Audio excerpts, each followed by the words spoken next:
नमस्कार, उत्तराखंड समाचार में आपका स्वागत है। मैं देवेंद्र प्रसाद। सबसे पहले मुख्य समाचार। प्रधानमंत्री नरेंद्र मोदी ने कहा, पेरिस जलवायु समझौते के लक्ष्य को प्राप्त करने की सही राह पर है भारत। समझौते की 5वीं वर्षगांठ पर क्लाइमेट एम्बिशन समिट को किया संबोधित।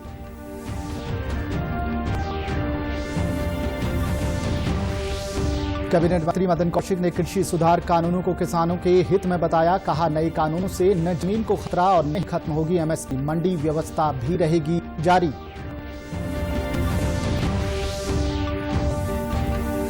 प्रदेश में 18 साल की आयु पूरी कर चुके युवाओं का नाम विशेष पुनरीक्षण कार्यक्रम के तहत मतदाता सूची में जोड़ने का काम जारी। 15 दिसंबर तक चलने वाले इस कार्यक्रम का किया जा रहा है प्रचार।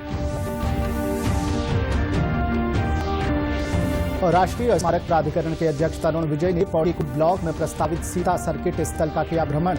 कहा, सीता सर्किट नए पर्यटन स्थल के तौर पर होगा विकसित। अब समाचार विस्तार से। प्रधानमंत्री नरेंद्र मोदी ने शनिवार को ऐतिहासिक पेरिस जलवायु समझौते की 5वीं वर्षगांठ के अवसर पर क्लाइमेट एम्बिशन समिट को संबोधित किया। प्रधानमंत्री ने कहा कि भारत न सिर्फ पेरिस जलवायु समझौते के लक्ष्य को प्राप्त करने की सही राह पर है, बल्कि उम्मीद से आगे बढ़कर उन पर काम कर रहा है।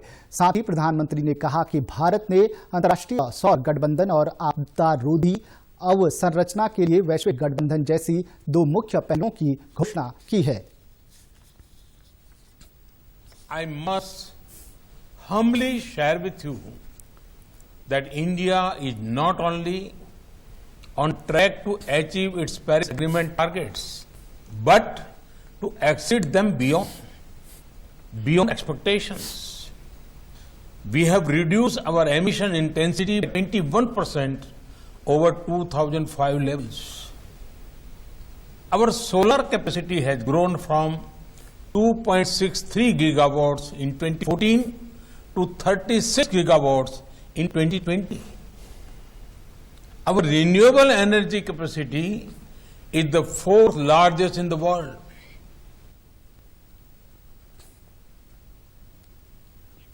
कैबिनेट मंत्री मदन कौशिक ने कहा है कि सरकार किसानों की आय को दोगुना करने और हित के लिए कृषि सुधार कानून लेकर आई है। आज भाजपा प्रदेश मुख्यालय में कृषि कानूनों को लेकर प्रेस कॉन्फ्रेंस की। कैबिनेट मंत्री ने कहा कि इन कानूनों के तहत उपज की कीमत करार से पहले ही तय हो जाएगी। किसान अपना करार कभी भी खत्म कर सकता है, लेकिन फसल खरीदने वाला अगर करार खत्म करता है तो उसको हर्जाना देना होगा। उन्होंने कहा कि नए कानूनों से न जमीन को खतरा है और न एमएसपी खत्म होगी। मंडी व्यवस्था भी जारी रहेगी। उन्होंने बताया कि इन कानूनों से किसान को किसी भी जगह फसल बेचने की स्वतंत्रता होगी। किसान सभी पाबंदियों से मुक्त हो जाएंगे। उन्होंने कहा कि किसान कानूनों को लेकर विरोध कुछ ही राज्यों में है, जबकि प्रदेश के किसानों ने मुख्यमंत्री त्रिवेंद्र सिंह रावत से मुलाकात कर कृषि कानूनों को लाभदायक बताया है। हमारे राज्य में भी परसों किसान मुख्यमंत्री जी से मिलने के लिए उन्होंने कहा कि ये कानून हमारे संरक्षण करता है। ये कानून हमें कहीं ना कहीं आगे बढ़ने के लिए, जो प्रधानमंत्री जी का सपना है कि आगे आने वाले समय में दुगनी किसानों की इनकम करें, उसके लिए आगे बढ़ाता है। राज्य के लिए भी हमने अनेक किसानों के लिए काम किए हैं। मदन कौशिक ने कहा कि सरकार ने कृषि विभाग का बजट 6 साल में 6 गुना बढ़ाया है। उन्होंने कहा कि 2014 से पहले कांग्रेस और अन्य विपक्षी दल इन कानूनों के पक्ष में थे, लेकिन अब वो किसानों को भ्रमित कर रहे हैं। चर्चा होने के बाद इन अधिनियम को कानून का स्वरूप प्रदान किया गया, लेकिन लोकसभा और राज्यसभा में आपने चर्चा के बाद जिस प्रकार से एक वातावरण का निर्माण करने की कोशिश की, मैं विपक्षी दलों के बारे में कह रहा हूं, और उसमें हमारे देश के जो भोले भाले किसान हैं, जो मेहनती किसान है, जो अन्नदाता है, उन अन्नदाताओं को वर्ग लाने का काम किया। भारत निर्वाचन आयोग के निर्देश पर प्रदेश में 18 साल की आयु पूरी कर चुके युवाओं का नाम विशेष पुनरीक्षण कार्यक्रम के तहत मतदाता सूची में जोड़ा जा रहा है। टिहरी जिले में इस अभियान के तहत अब तक लगभग 4000 से अधिक मतदाताओं का नाम दर्ज किया गया है। उप जिला निर्वाचन अधिकारी अभिषेक रूहिला ने बताया कि नाम हटाने और अशुद्ध प्रविष्टियों को सही करने का कार्य भी किया जा रहा है। जिले के सभी 6 विधानसभा निर्वाचन क्षेत्रों के लिए मतदाता सूची पुनरीक्षण कार्यक्रम 15 दिसंबर तक चलेगा। इसमें जो नए मतदाता हैं वो अपना नाम जुड़वा सकते हैं। यदि कोई अपनी जानकारी में परिवर्तन करवाना है वो करा सकता है, या फिर अगर कोई आपत्ति हो, किसी का नाम हटवाना हो, उसके लिए भी फॉर्म दिए जा सकते हैं। लगभग 4000 फॉर्म हमें प्राप्त हो चुके हैं जिस नए नामों को जुड़वाने के लिए, और ये कार्रवाई अभी गतिमान है। और आपके माध्यम से मेरी सभी क्षेत्रवासी जो हैं टिहरी जनपद के, उनसे अपील रहेगी कि वे अपने जो नियरेस्ट जो निकटतम बूथ है वहाँ पर BLO से संपर्क करें और अपना नाम वोटर लिस्ट में जुड़वाएं।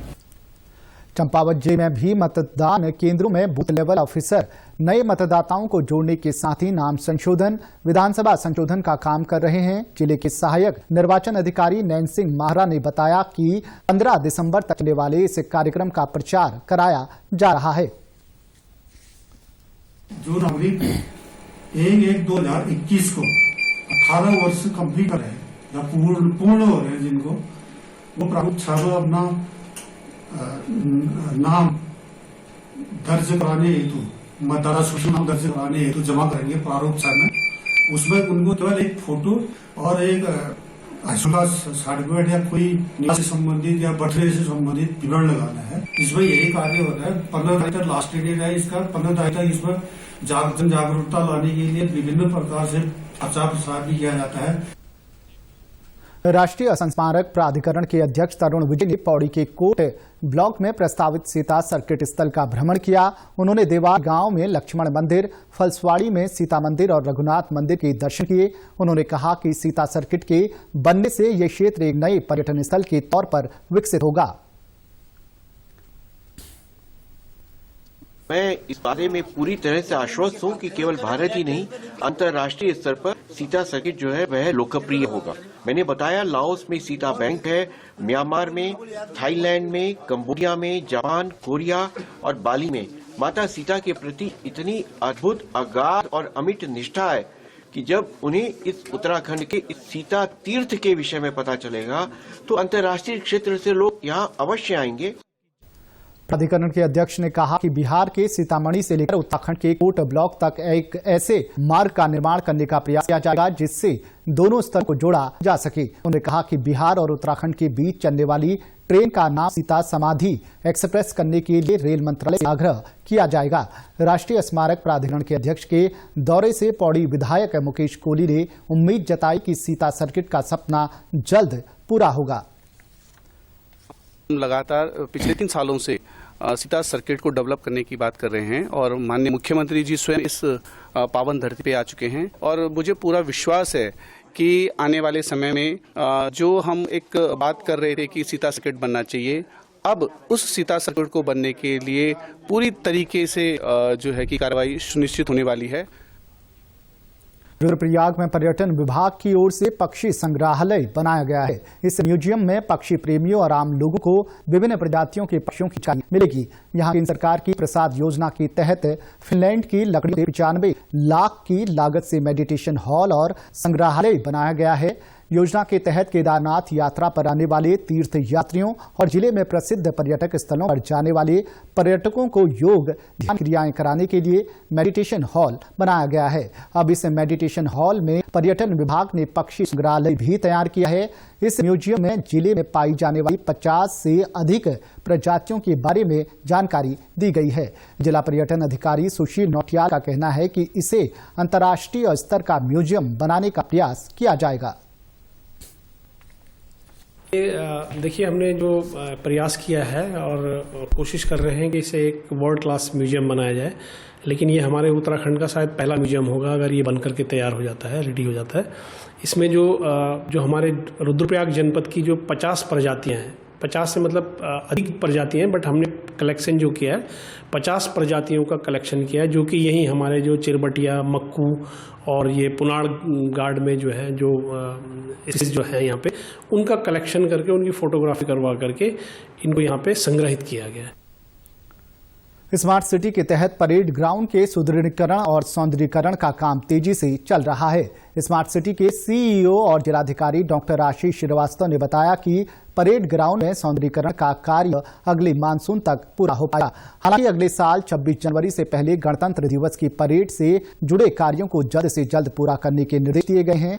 आपको बता दें कि परेड ग्राउंड में 26 जनवरी और 15 अगस्त पर मुख्य कार्यक्रमों का आयोजन किया जाता है। स्मार्ट सिटी परियोजना के तहत परेड ग्राउंड को बेहतर और सुंदर बनाने के साथ ही गांधी पार्क से जोड़ा जाएगा। परेड ग्राउंड का काम हो रहा है, ग्रीन स्पेस परेड ग्राउंड में बनाया जाना है और उस परेड ग्राउंड के लिए अभी हमारा प्लान ये है कि जो हमारा 26 जनवरी को लेकर के प्रिलिमिनरी तैयारी की जानी है टुवर्ड्स जो ओल्ड सर्वे रोड है, उसको हम जो है कोशिश कर रहे हैं कि 26 जनवरी के पहले उतना हिस्सा कंप्लीट कर लें। पूरा परेड ग्राउंड जो है वो बनेगा और बनने में क्योंकि उसमें ग्रीन स्पेसेस हैं, पेड़ पौधे भी लगने हैं, तो वो जो अगला मानसून सीजन होगा उस समय तक वो काम जाएगा। लेकिन हम जो परेड से रिलेटेड तैयारियां उसको हम कर रहे हैं जिससे कि हम करा पाएं, ऐसा हमारा प्रयास है।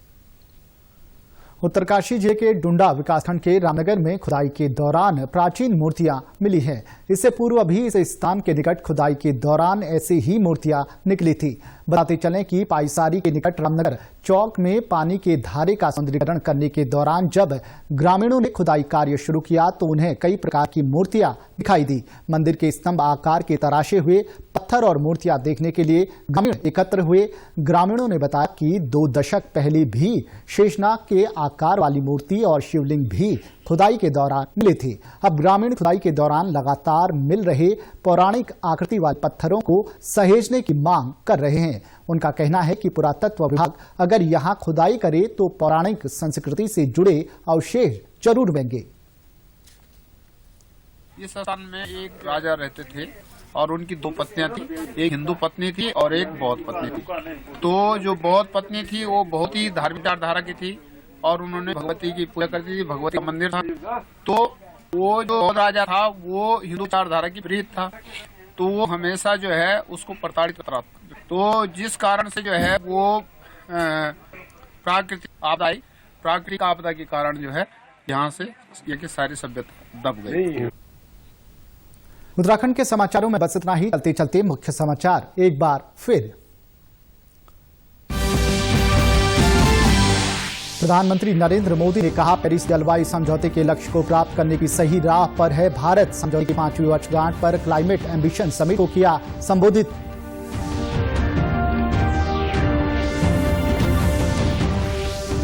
कैबिनेट मंत्री मदन कौशिक ने कृषि सुधार कानूनों को किसान हित में बताया। कहा, नए कानूनों से न जमीन को खतरा है और न ही खत्म होगी एमएसपी, मंडी व्यवस्था भी रहेगी जारी।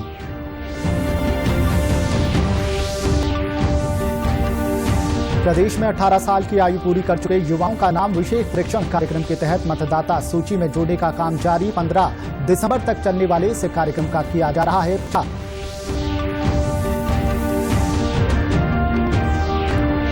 और राष्ट्रीय स्मारक प्राधिकरण के अध्यक्ष तरुण विजय ने पौड़ी के कोलॉक में प्रस्तावित सीता सर्किट स्थल का किया भ्रमण। कहा, सीता सर्किट नए पर्यटन स्थल के तौर पर होगा विकसित। उत्तराखंड की खबरों के लिए आप हमसे सोशल मीडिया के माध्यम से भी जुड़ सकते हैं। हमारा ट्विटर हैंडल है DDNews_देहरादून। हमारा फेसबुक पेज है DD न्यूज उत्तराखंड और हमारे YouTube channel DD news Uttarakhand को भी आप सब्सक्राइब कर सकते हैं। कोरोना संक्रमण से बचने के लिए मास्क का अनिवार्य रूप से और सही ढंग से प्रयोग करें। साथ ही सामाजिक दूरी का ख्याल रखें, नियमित रूप से हाथ धोएं और याद रखें, कोरोना को हराना है, मास्क जरूर लगाना है। नमस्कार।